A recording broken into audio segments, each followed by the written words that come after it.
Ayan, recording na tayo ulit. Solve tayo, no? Exercises. Number 1.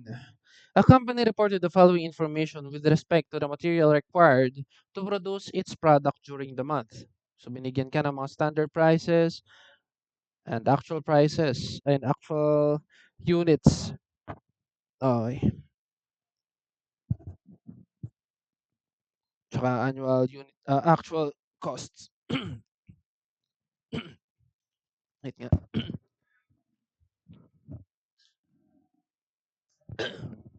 Nauubos na yung boses ko. Sige. Okay, sige. Required, determine the total material cost variance, tsaka analyze the material cost variance. So ito, yung problem na to ay tumutukoy sa material variances, materials. Okay? Ngayon, tuturuan ko kayo ng technique kung paano madaling mag-compute ng materials variances. Okay? Kasi pag binasa mo yung book o yung ibang authors, medyo malilito ka. Pero di ko alam no, kung meron ng gumawang author na ganito yung method. Okay? So sa pag-compute kasi ng material variances o direct material variances, ang palatandaan ko dyan ay apak, sapak, sapasak. Tapos lagyan mo ng multiply sign dyan. Okay? Actual price times actual quantity, yun ang ibig sabihin ng apak. AP, AQ. Standard price times actual quantity naman, yung sapak. And then standard price times standard quantity, yung sapasak. Okay? So pag nakita mo yung A, actual yan. P, price yan. Q, quantity. Pag S naman, standard. Okay? So pag nakuha mo yan, pag binag-minus mo yung unang dalawa sa taas, yan yung tinatawag na material price variance. Okay? And then yung nasa baba naman, pag pinag-minus mo yung dalawang nasa baba, ito ay material quantity variance. Okay? Ngayon ko lang ituturo to, no? So pay attention, hindi ko to ulitin sa face-to-face. So bakit material price variance ang tawag dyan? Pansinin mo, nag-vary yung unang dalawa sa price. No? Kaya price variance siya. Magkaiba yung price niya kasi isa actual, yung isa standard. Pero parehas na actual quantity. Okay? Next, yung nasa baba naman, bakit naging material quantity variance siya? Kasi nag-vary sila sa quantity. Yung isa ay actual, yung isa standard. Okay? Pero pagdating sa price, parehas silang standard price. Okay? So yung nasa taas, material price variance, nasa baba, material quantity variance. Now, pag na-compute mo yung variances, kailangan mo pang i-identify kung favorable ba siya or unfavorable. Okay? So, favorable kapag yung nasa baba ay mas maliit. Kunwari ito. Sige, mag-solve muna tayo. I-solve muna natin si problem number 1 para makita natin kung favorable or unfavorable ba yung material price variance tsaka material quantity variance. Okay, basahin natin. No? Standard price per kilo of materials is 1.5 pesos. Standard quantity of materials per unit of product is 4 kilos.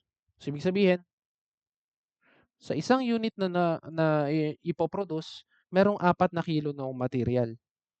Okay? So, sa isang unit na ipoproduce, merong 4 na kilo ng material. Next. Actual materials purchased during the month. Ito yung materials na binili during the month. 3,000 daw.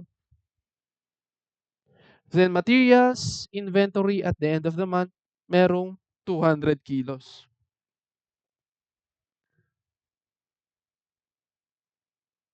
Okay? Then next natin, actual units of product manufactured during the month, 520 units. And then actual cost of materials purchased, 4,000 200.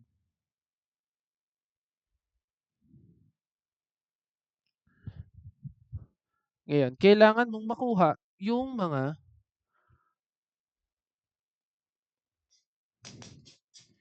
variables dito sa baba, no? Yung actual price, actual quantity, standard price, saka standard quantity. Okay? So, magkano yung actual price mo? Given ba yung actual price?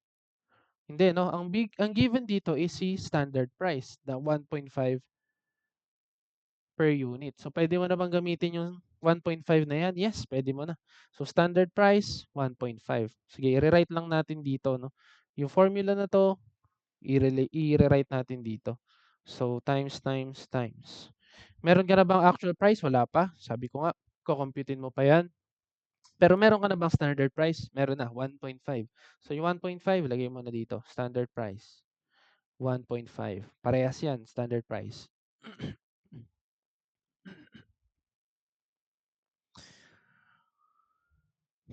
Next, yung actual quantity, meron ka ba? Actual quantity? Wala pa, no?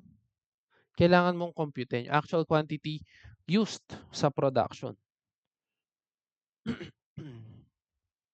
Kailangan mo makuha yung actual quantity used. Okay? So, tingnan natin kung mako-compute natin yung actual quantity used. Pansinin mo, meron ka ditong materials purchased during the month, 3,000. So, yun yung binili mo. Tapos, may natira daw na materials inventory at the end of the month na 200. Okay. So, kung bumili ka ng 3,000 units, tapos may natira na 200 units, o sa case natin, kilos, no? Ilang kilo yung nagamit mo? 2,800 kilos. And yan, yung gagamitin mong actual quantity. Okay? Actual quantity na nagamit mo is 2,800. 2,800.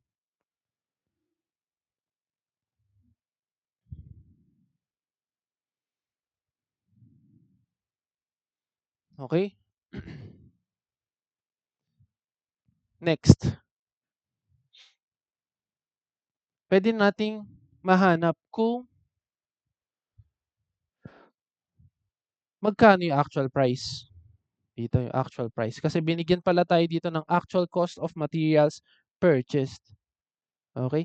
Kung yung actual cost of materials purchased ay 4,200, divide mo yan sa kung ilan yung binili na 3,000. So, 4,200 divided by 3,000. Challenging, no? Challenging yan. Kaya kailangan mong sundan habang nagsosolve tayo. 1.4 pesos yung standard price. So, pwede mo, ay, yung actual price pala. So, pwede mo nang ilagay dito yung 1.4 kasi actual price yan. Okay, ang kulang na lang natin is si standard quantity. So, meron ba tayong standard quantity na given? Yes, meron. Standard quantity of materials per unit ang binigay, no? Per unit of product, 4 kilos daw per unit. Ilan ba yung na-produce? Actual units of product manufactured during the month is 520. So, yung 4 na standard quantity of materials, 4 kilos, i-multiply mo sa actual production na 520. So, 4 kilos, standard, standard quantity, no? Standard quantity of materials, times mo sa actual production na 520. 4 kilos times 520, this is 2,080 kilograms nung material. Okay, so yun yung iyong standard quantity. So 2,080. So tandaan mo pala, no? Kapag magko-compute ka ng standard quantity, dapat yan ay based on actual production. Okay? So sa case natin, meron tayong standard quantity per unit na 4 kilograms times mo sa actual production na 520.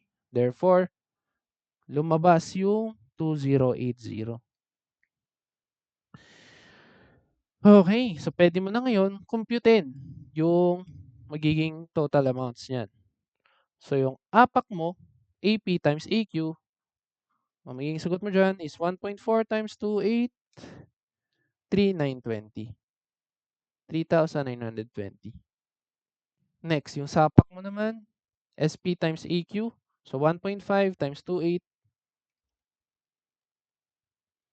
4,200. And last, standard price times standard quantity, 1.5 times 2080. This is 3,120. Ngayon, mag-compute ka na ng variances. So magkano ang difference ng 4,2 at 3,920? So pag minusin mo lang, no? 4,2 minus 3,920, meron kang variance na 280. Now, dito mo na titignan kung kailan favorable, kailan unfavorable. Ang madaling palatandaan dyan, kapag mas maliit yung nasa ibabaw, favorable yon. Okay, bakit? Isipin mo na lang, meron kang isang tao, may binubuhat siya. Kunwari, itong kahon na yan ay tao. Kunwari, may bubuhatin siya. So, meron siyang nasa ibabaw. Kapag mas maliit yung nasa ibabaw, favorable para doon nasa baba, no? Favorable kasi mas magaan yan eh. Mas magaan yung bubuhatin niya. So, kapag mas maliit yung nasa ibabaw, favorable. Mas maliit yung 3,920 kaysa sa 4,2. So, favorable yan. Paano kapag yung nasa ibabaw ay mas malaki kaysa dun sa nasa baba? So, yung maliit na kahon na yan, bubuhat ng mas malaking kahon, unfavorable.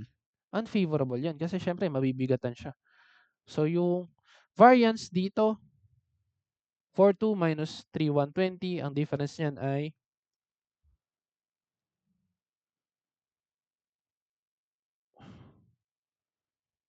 1080. 1080. This is unfavorable. No? Unfavorable kasi nga, mas malaki yung 4,2 na nasa ibabaw kaysa dun sa 3,120 na nasa ilalim. Mabibigatan yung nasa ilalim. O, kaya unfavorable yan. So, pag tinanong ka, magkano ang material price variance? Ang sagot, 280 favorable. Okay. Next, pag tinanong ka, magkano ang materials quantity variance? Ang sagot, 1,080 unfavorable. Next, tatanungin ka, magkano yung total variance? Eh di pagsasamahin mo lang to, 280 tsaka 1080. Pero take note, magkaiba sila, no? Yung isa favorable, yung isa unfavorable. Therefore, pag minusin mo sila. So, 1080 minus 280.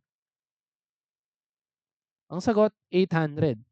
Favorable or unfavorable? Unfavorable kasi mas malaki yung 1080 kaysa sa 280. So, susunod mo yung sign niya. No? So, unfavorable. 800 unfavorable. Ito ang tinatawag na total variance. Okay. 800 unfavorable.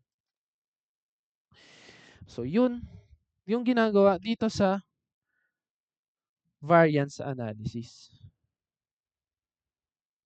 Okay. Saan pumasok yung standards? Ito, nasa baba. Ito yung standard costing na ginawa mo. Standard costing yan. Saan mo kinompare? Sa actual. Yan ba yung binanggit natin doon sa handout? Yes, ayun no. Standards versus actual. Okay, and ano yung nasa gitna? Ito yung kalagitnaan lang. No? Yung isa standard, yung isa actual. So, pang further analyze lang siya, kumbaga.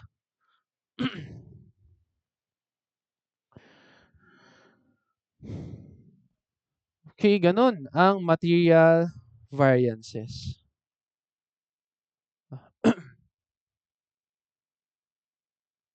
Okay. May question ba dito?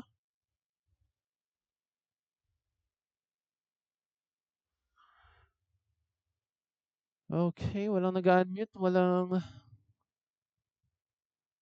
Nagre-react? O sige, mawawalang tanong, no? Tuloy natin sa ano ba 'to? Labor naman 'to. Labor cost variances. Okay?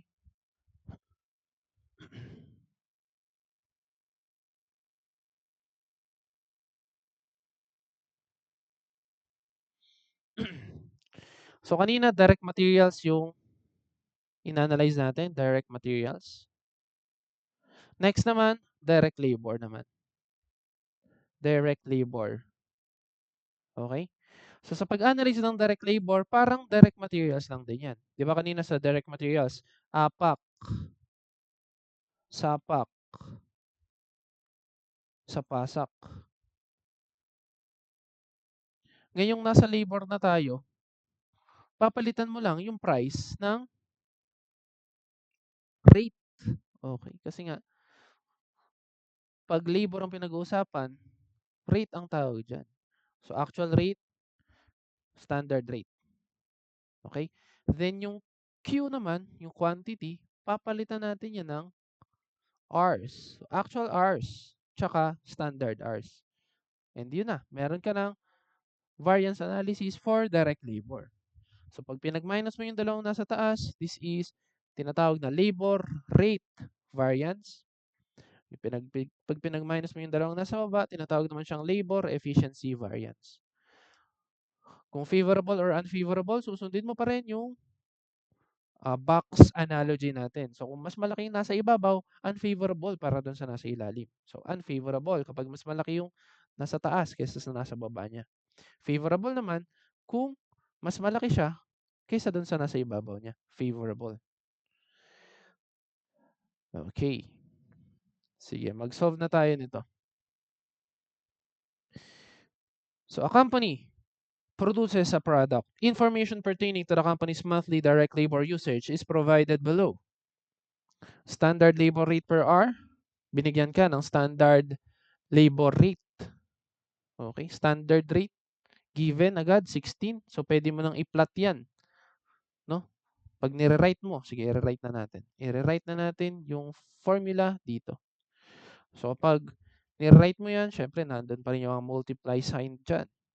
Tapos, yung 16 is standard labor rate. So, standard rate. So, saan mo ilalagay? Dito sa pwesto na ito. Standard rate. So, meron ka na ditong 16 tsaka 16. Okay. Next natin, ano pa ba given? Standard labor hours allowed per unit of product. So dito per unit yung binigay, 2 hours. So standard hours yan, no? 2 hours. Again, pagka magko-compute ka ng standard hours, this is based on actual production. So based on actual production lagi kapag standard hours. Ganun din sa standard quantity based on actual production. So dito, ganun din based on actual production. Okay? So, meron ka ng 2 hours per unit. So, meron ka ng 2 hours per unit, kailangan mo na lang makuha yung actual production. So, given ba yung actual production or actual labor hours work? Ito pala, actual units of product produced. Ito. Actual units of product produced during the month. So, ito yung actual production mo, 9,000 units. So, yan yung i-multiply mo sa 2. So, times 9,000. Again, based on actual production yan. So, ang standard hours mo would be 2 times 9,000. 18,000. So, ilagay mo na dito, 18,000 sa pwesto ng standard hours. Next, actual hours. Given na, nakita na natin kanina, no? Actual labor hours work during the month. So, yung actual hours is 14,400 daw. So, dito mo na ilagay sa pwesto, no? Actual hours. 14,400, 14,400. Ang natitira mo kailangan hanapin is yung actual rate. Okay? So, yung actual rate, i-compute mo pa. So, meron ka kasi ditong binigay na actual labor hours. Ito pala nung binigay na pala yung total eh. So, 259,200. So, ito pala yung actual labor hours incurred during the month. So, yung actual labor hours incurred during the month, yan yung total mo dito. 259,200. So, Given na pala siya. So, para makuha mo yung per unit, divide mo lang sa 14,400. So, 259,200 divided by 14,400, makukuha mo dyan, divided by 14,400. 18. So, 18 yung actual rate. 18 per unit. Pero sa case natin, binigay na pala no, yung actual labor hours, labor cost incurred during the month. So, 259,200. Now, compute mo lang yung the rest, no? 16 times 14,400. This is 230. 400. 230, 400. Tapos, 16 times 18. This is 288. 288,000. Okay, so mako-compute mo na si labor rate variance saka labor efficiency variance. Labor rate muna tayo. 259,200 minus 230,400. This is 288,000. Ay, 28 pala. 28,800. Favorable or unfavorable? Tandaan mo, mas malaki na sa ibabaw. Unfavorable. Next, makukuha mo na si labor efficiency variance. 230,400 minus 288,000. This is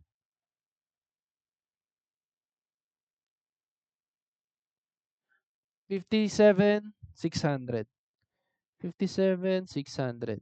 Favorable or unfavorable? Mas maliit yung nasa ibabaw, no? So, ito ay favorable. Okay, so pag tinanong ka, magkano ang labor rate variance? Ang sagot mo ay 28,800 unfavorable.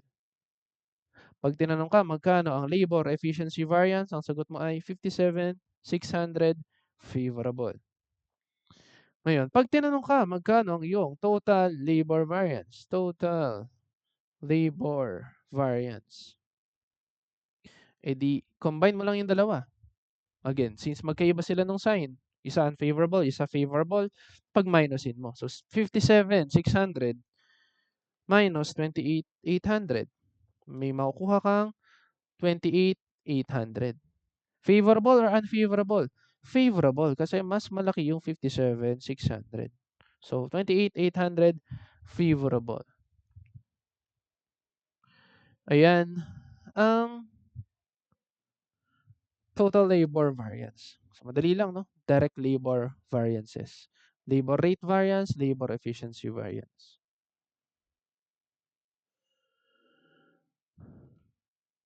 Okay. So, itong dalawa, direct materials, tsaka direct labor, madali. Kung sa madali.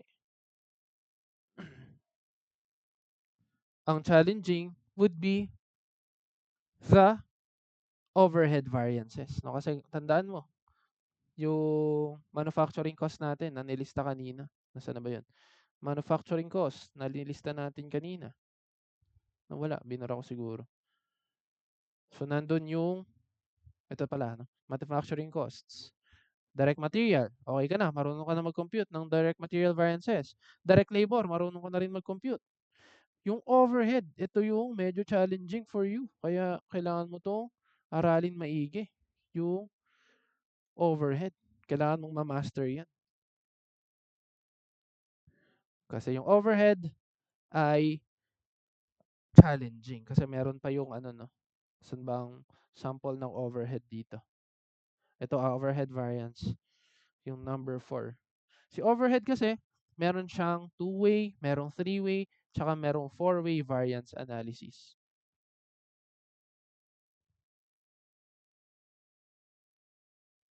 Okay? Kaya medyo challenging to.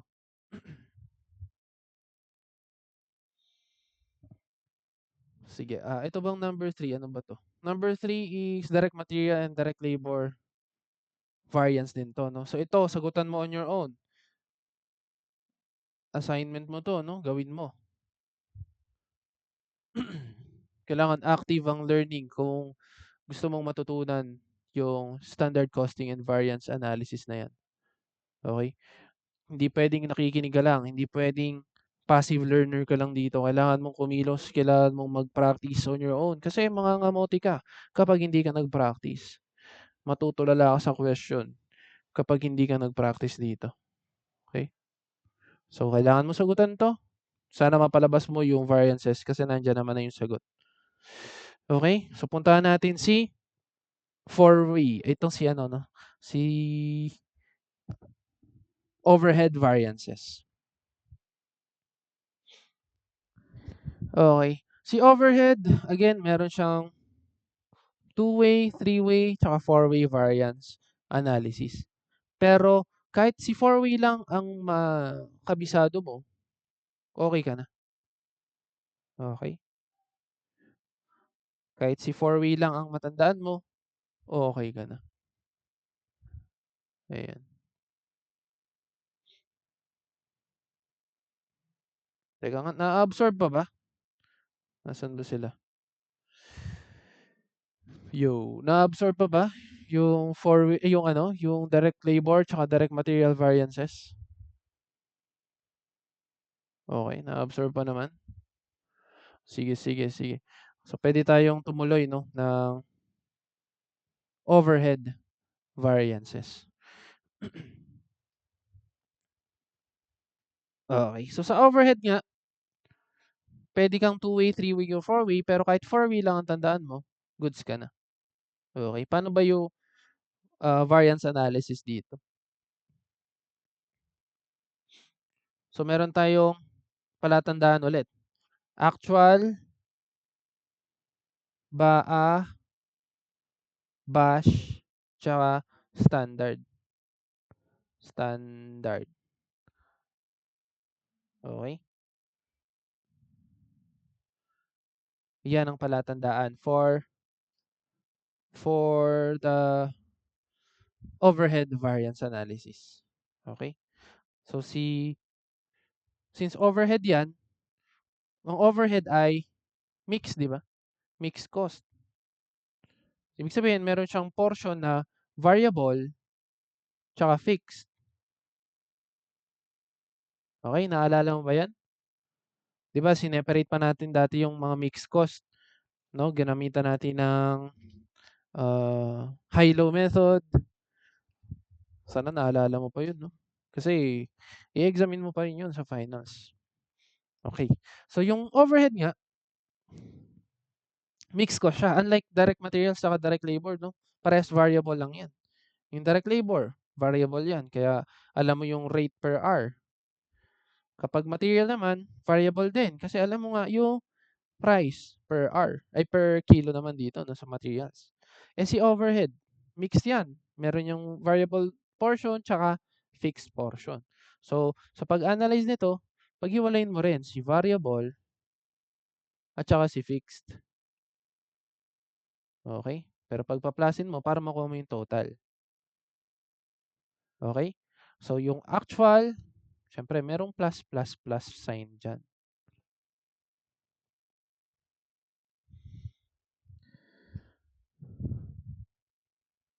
Okay? Sige. So, dito muna tayo sa actual, sa first line, no? Yung first line, since actual nga yan, puro actual yung makikita mo dyan. Actual variable rate plus ay times actual hours. Okay? Plus actual fixed rate times actual hours. Okay? And kuhanin mo yung total para makuha mo yung total overhead. No? Pagplasin mo si variable tsaka si fixed para makuha mo yung total na actual overhead. Okay? Next, puntahan naman natin si standard. Kung standard naman yan, malamang puro standard yung makikita mo dyan. Standard variable rate times standard hours plus standard fixed rate times standard hours. Ganun ulit, i-total mo para makuha mo yung total na standard overhead. Now, dito tayo sa gitna. Parehas budgeted yan, no? Budgeted at actual hours, tsaka budgeted at standard hours. Yung ibig sabihin ng BAA tsaka BASH. So, dito, since parehas silang budgeted, meron tayong budgeted fixed cost for them. So, lagay mo na agad sa fixed, sa area niya dyan sa fixed, no? Na budgeted fixed cost yung laman yan. So, dito ka na lang magko-compute sa variable portion. Since budgeted yan, parehas standard variable rate yung gagamitin mo. Ngayon, magkakaiba na lang sila kasi yung isa at actual hours, so sa actual hours mo siya i-multiply, yung isa naman at standard hours. So sa standard hours mo siya i-multiply. Okay? Ganun lang. So kukunin mo ulit yung total niyan. Okay? Makukuha mo yung total ng actual, yung total ng BAA, total ng BASH, tsaka total ng standard. Okay? So pag nakuha mo na sila, pwede ka na mag-compute ng variances. So pwede mong pag-minusin yung actual minus BAA, tas BAA minus BASH, tas BASH minus standard. So ito na yung tinatawag na three-way. Ito yung three-way. Ang tawag dito ay SEV.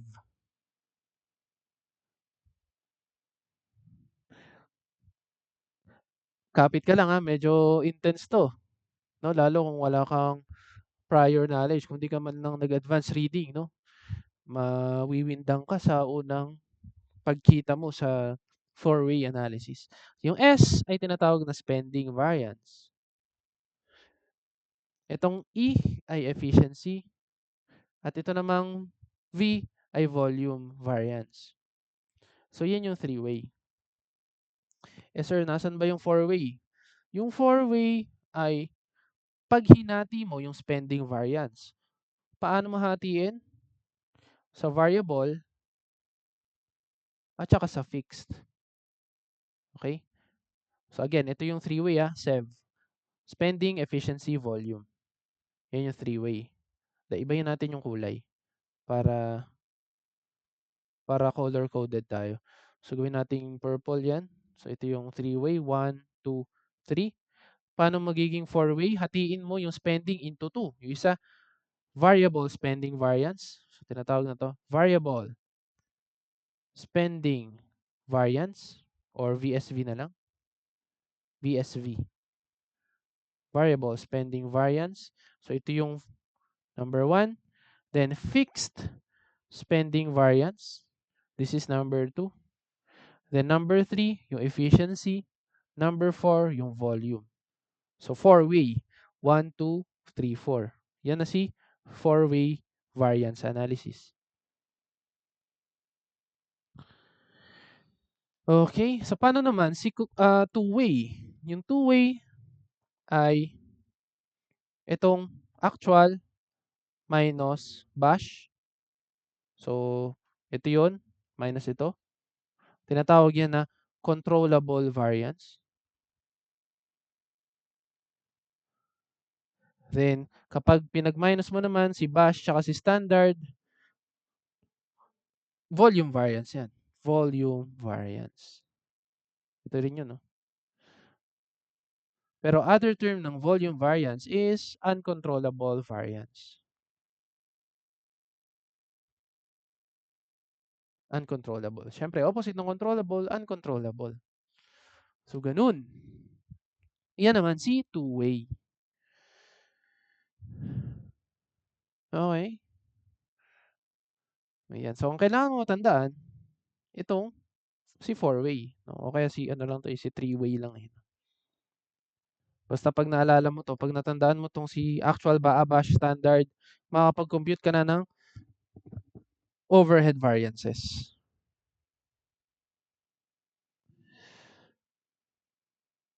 Okay. So, sige. Nawala yung mouse ko. Nasa yung mouse ko? Hello, bat? Ayun, ayun, ayun. Sige. O, try natin mag-solve, ha? Try natin mag-solve ng overhead variance. Like yung sinasabi four-way. Tara, mag-solve tayo nitong overhead variance.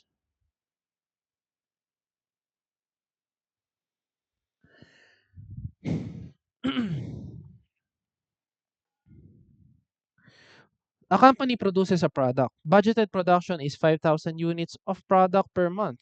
So budgeted production, meron ka ng 5,000 per month, which is the company's normal capacity. The standard direct labor required to make each unit of product is 2 hours. So, kailangan mo daw ng 2 hours na standard direct labor. Teka, ang pangit no, hindi masyadong kita. Gawin nating red. So, meron kang 2 hours na standard direct labor required to make each unit of product. Then, all overhead is allocated based on direct labor hours. Okay? Tapos dito binigay yung budget and actual.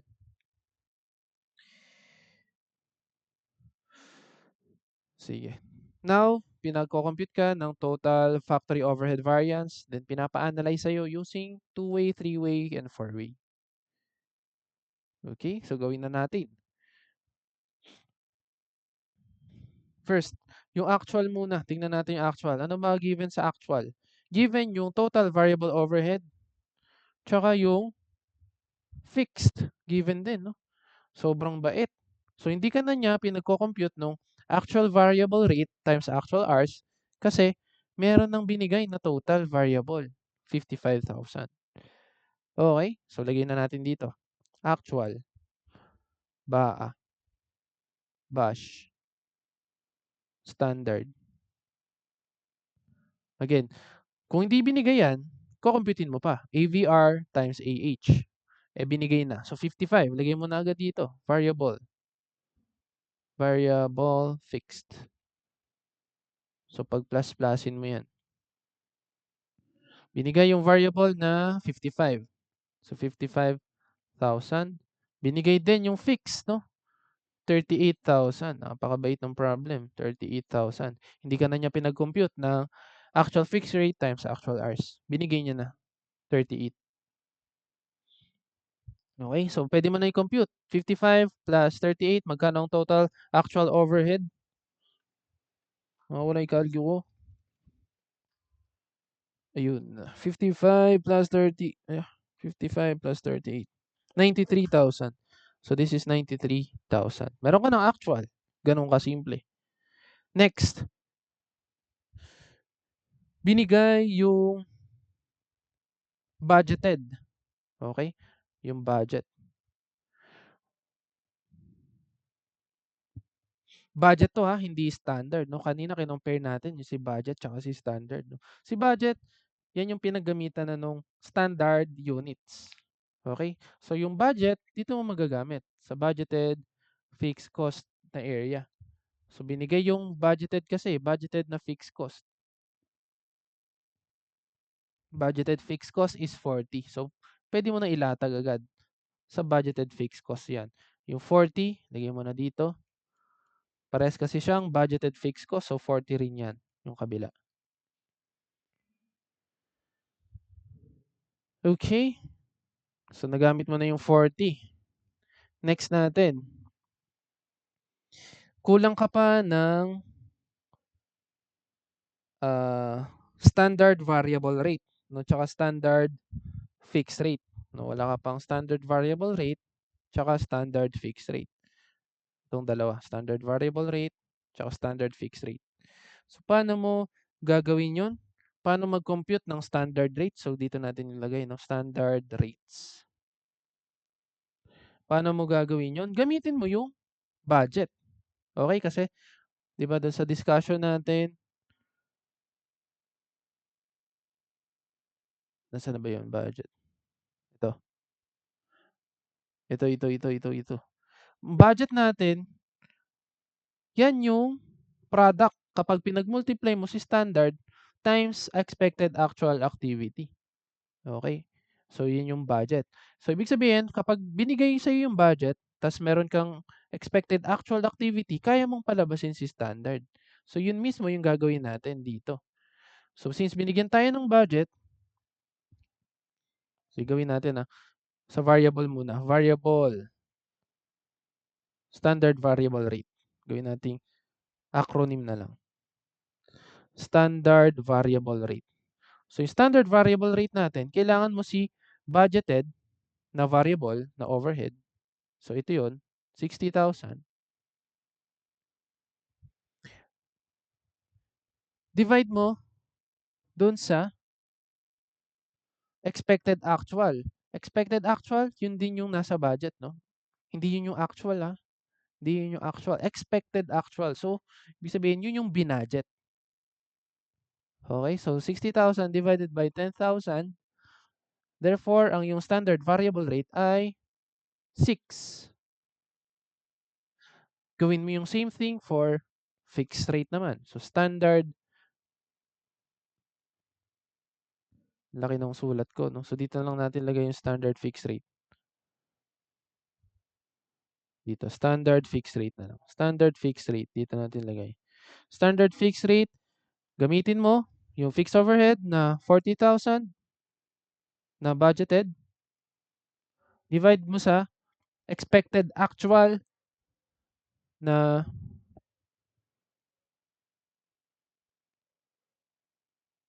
hours. No, 10,000. So, standard fixed rate mo will be 4. Standard variable rate ay 6, tsaka standard fixed rate ay 4. So, makukuha mo na. Malalagay mo na siya dito. Standard variable rate. So, pwede nating copyin yan. Standard variable rate natin ay 6 ba? Tama? 6, ayun. So, 6. Then, standard fixed rate, pwede mo nang ilagay dito na 4. Okay. Next, ang kulang na lang ay yung actual hours, tsaka standard hours. Yun na lang kulang ng formula mo. Actual hours, given ba? Given, ayun o. Given.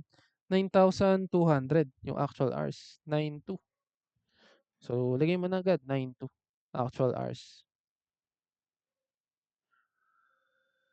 Okay. So, pwede mo na pala computein si BAA. Magkano ang BAA? 6 na standard variable rate times 9,2. 55,200. Plus 40,000 is 95,200. So, ito ay 95,200. Next, ang kulang na lang talaga sa iyo ay standard hours. So, may binigay ba na standard hours sa iyo? Wala, no? Pero tanda mo, pag standard hours, this is based on, balikan mo yung kanina pa nating binabanggit. Standard hours is based on actual production. Okay, so ang actual production mo, sige, dito natin ilagay na wala nang space eh. Standard hours based on actual production. Okay, so dito natin lagay. Standard hours na lang yan. Ilan ang actual production mo? Actual production, ayun no, 4,500. So, kailangan mo dyan yung 4,500. Saan mo ita-times yan? Sa standard, aray ko, sa standard units ng direct labor na kailangan. So, ito, the standard direct labor required to make each unit of product is 2 hours. So, 2. 2 yung kailangan mo dito. 2. Bakit direct labor yung sinunod natin? Kasi nga, all overhead is allocated based on direct labor hours. So, sinabi rin naman dyan, no? Na i-allocate mo siya based on direct labor hours. So, meron kang standard direct labor required na 2. So, tama. 2 times 4,500. Therefore, this is 9,000 ang standard hours mo. So, lagay mo na lahat dyan. 9,000 ang standard hours. Kasi puro yan SH yung kailangan mong natitira. Ngayon, pwede mo nang computein si Bash. So, magkano si Bash? 6 times 9,000 plus 40,000. This is 94,000. Next, si Standard naman, 6 times 9,000. This is 54,000 plus 4 times 9,000. 36,000. So, 54 plus 36. This is 90,000. So, ito ay 90,000. Ayun.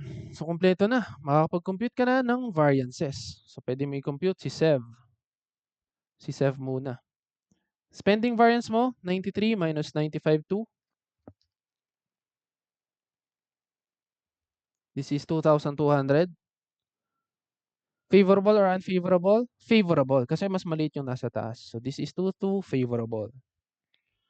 Then 95,200 minus 94. This is efficiency variance. 1,200 yan. Favorable or unfavorable? Unfavorable kasi mas malaki yung nasa taas. So this is unfavorable. Then 94 minus 90. This is 4,000. Same concept, no? Mas mataas yung nasa taas. Therefore, unfavorable. So pag tinanong ka, magkano ang spending variance? 2,2 favorable. Magkano ang efficiency variance? 1,2 unfavorable. Magkano ang volume variance? 4,000 unfavorable. So, yan yung three-way, no? Paano pag tinanong ka yung four-way? So, ito yung three-way, 1, 2, 3. Paano pag tinanong ka ng four-way? Di, hiwalay mo nga si variable spending variance. Ito. So, 55 minus 6 times 92. Magkano ba yung 6 times 92? 55,200. So, 55 minus 55,200, this is 200. So, variable spending variance is 200. Sino mas mataas? Yung nasa baba, no? So, therefore, this is favorable. 200 favorable. Then, yung zoom in natin. Baka hindi mo na nakikita eh.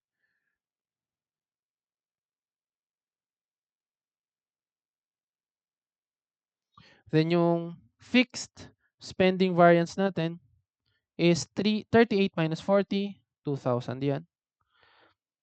Na favorable din, no? Kasi mas maliit yung nasa taas. So, favorable din. Therefore, pag pinagsama mo sila, 2,000 plus 200, mag-agree naman na 2,200 favorable. Okay, and ayan na, yung four-way. So, ito yung variable spending, fixed spending, efficiency, and volume. Next, pag tinanong ka, magkano ang controllable variance? Baguhin natin yung kulay ulit. Pag tinanong ka, magkano ang controllable variance? Di, ito minus ito. Yun ang controllable. So, ang controllable variance mo ay 1,000. 93 minus 94. Mas maliit yung nasa taas, so favorable. Yan ang controllable variance. And then yung uncontrollable variance, same lang yan sa volume variance na 4,000.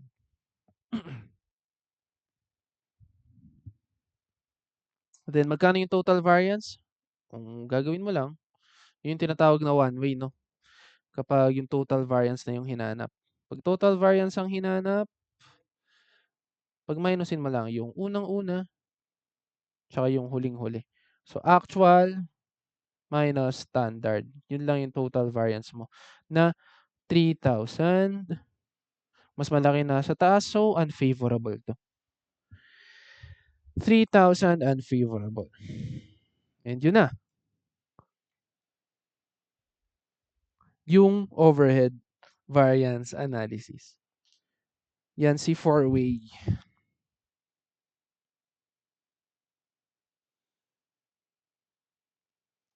Okay, may question ba dito?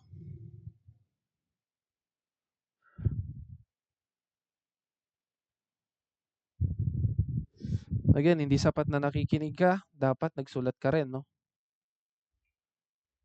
Para ma-retain mo yung pinag-uusapan natin. Mukhang walang tanong? Sige. Kung walang tanong, sige, stop na natin yung recording natin for tonight, no?